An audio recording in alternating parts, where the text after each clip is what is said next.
Good day, fellow Nigerians. I want to use this opportunity to talk about some things that have been happening on the country. They just concluded tribunal section for the presidential election of 2019. We've had many reactions from many Nigerians. Many have spoken the way they felt about the judgment. But here I am to tell you my feelings about everything happening in the country right now. I was so flabbergasted. I was so embarrassed seeing trained professionals in the legal system, high court judges, sit in front of the world to mess and subvert justice. At a point in that judgment, I was even wondering if those judges were speaking for the defendants or were there as the middlemen trying to see to justice. My fellow Nigerians, in 2015, as an undergraduate in school those days, I had many friends who were not just from my tribe because I schooled in the West. We opened up arguments about who should be the next president of the country, who shouldn't be the next president of the country. I was very much concerned about history. That it was recorded that in the military days, all that have sat on any mantle of leadership at any stage in time, their character and their behavior and the manner they ruled were recorded. And from what people described the present president, as at the time he was a military leader, head of state,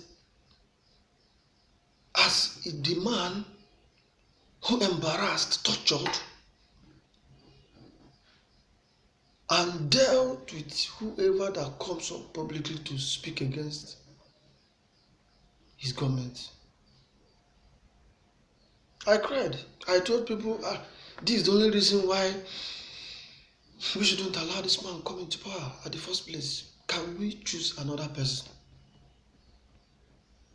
They said, let's see, he has been campaigning for good governance, he has been campaigning for this, you end Boko Haram, you end this, you end that. I made it very clear that we should not be carried by what people say. Don't think that a snake can one day turn to a rabbit. That's the worst thing to ever imagine in life or in existence. I doubt seeing that happen. A snake remaineth a snake.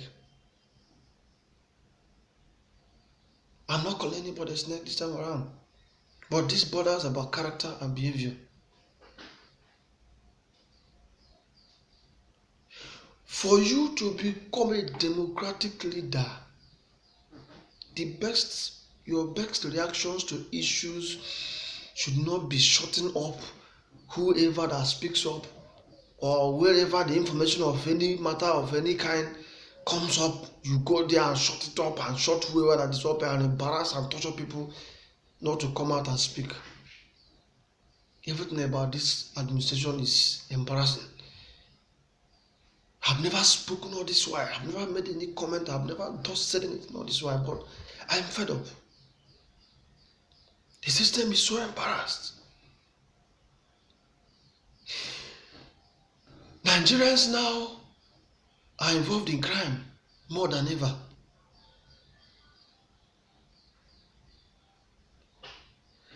According to Robert K. Martin, he described or he stated that people in struggle to achieve their goals who want to follow laid down rules and principles. But when these rules and regulations, or when these opportunities that are supposed to be in place are not available, the illegal means becomes legal. What does that mean? To what I described as legalization of illegalities. When people now take into their hands the right to protect themselves, the right to survive by all means. Civil disobedience becomes the order of the day.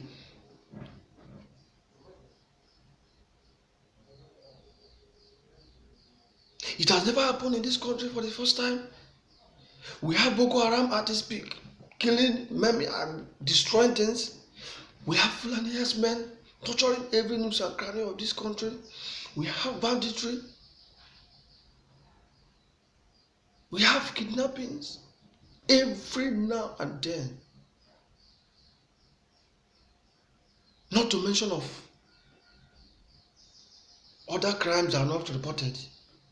Because one of the greatest things that is happening in this country now is unreported criminal cases, dark ages of crime.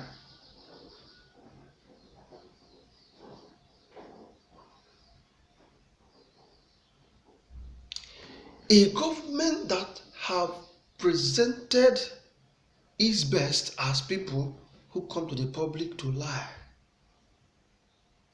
Adams Oshomole, Fashola, Oshomole, Amechi, Lai Mohammed, and the vice president himself. How can a vice president of a caliber of Osibanjo think that anybody in this nature of Nigeria survive with 10,000 naira? Imagine a woman that has 2 kids, tender kids. You give the woman 10,000 naira to start up a business, even if it's a groundnut business.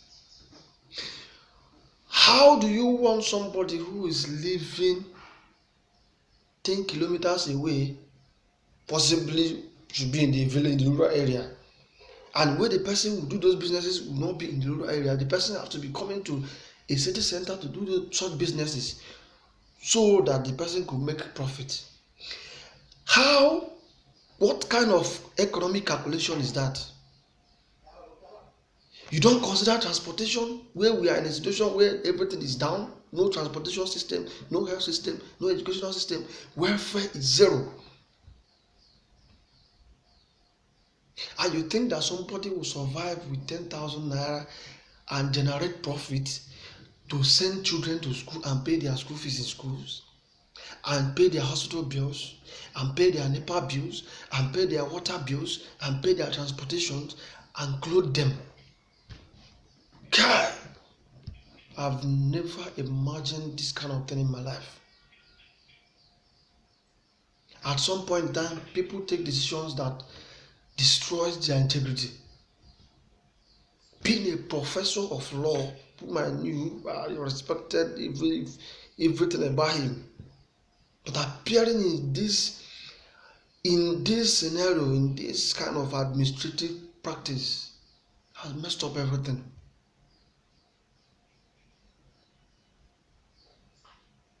What about Fashola? What about Rotimi Amechi? What about Lai Mohammed? What about Shomole? Where can you place this group of people in moral judgment? Where can you place them in the society? Where can you place these people?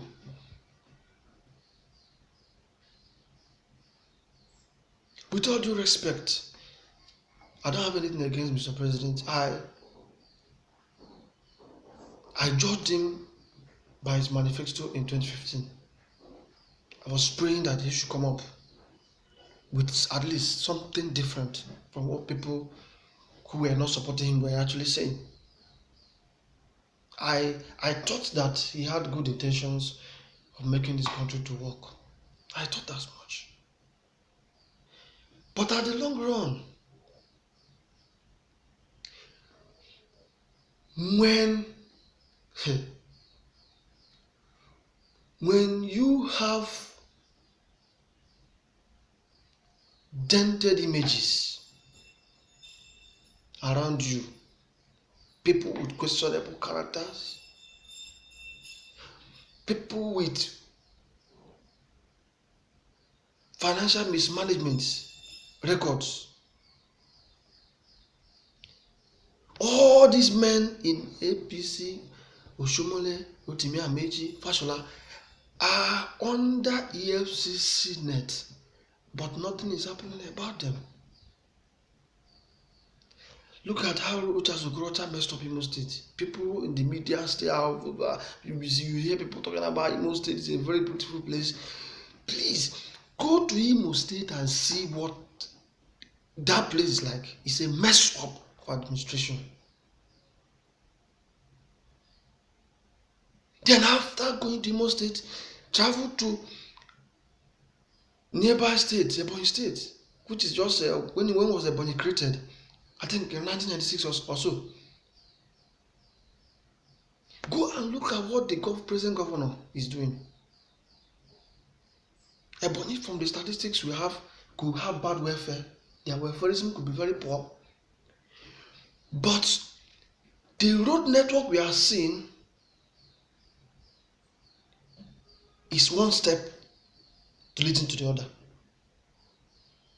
At least if this administration, after putting up this concrete nature of road which I saw, with a guarantee, if you ask me to access those road network, I can give them 50 years plus and above. If the next government comes and goes into education or into health, prioritizes in these areas, another government comes and faces another challenge, that state can rise to compete with any state in the world. I'm not saying that all is perfect in its state, but I'm just trying to mention just a little, because in a society where everybody is blind, a man with one eye becomes a king. How long do we sit and watch things happen go wrong? South Africans are killing Nigerians and nobody from the presidency has come out to give a threatening statement, because an action to protect life should sound threatening most times. They are killing people. You see their government officials come out publicly to confirm and affirm or justify the actions of their citizens. And we have our own president sitting and saying nothing, sending envoy. What are those? Whom are those envoys you sent? Are there military officers who could go there and give warnings to people? These people should not be killed. Nigeria fought for South Africa. Oh, we are managing words. We are trying to be careful not to threaten South Africa, so that what we are benefiting from them will not be. Can you imagine such a mess? A small country, an older brother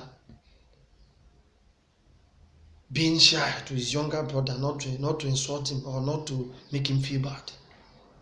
What an insult! What an insolence! What an embarrassment! I'm so disappointed in this country.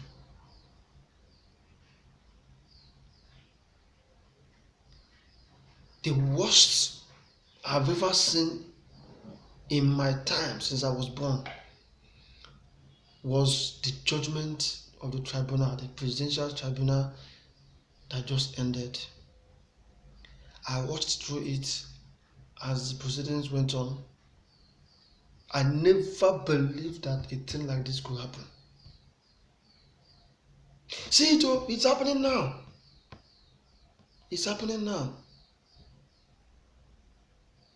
The case of Osun State came, Adeleke doesn't have certificate. Adeleke, the same party, the same people, the same group of Shumule and Co and their lawyers were the ones that came up with such conditions until the man was able to prove himself. Presented documents, okay, he has certificates with proof. But here we are now.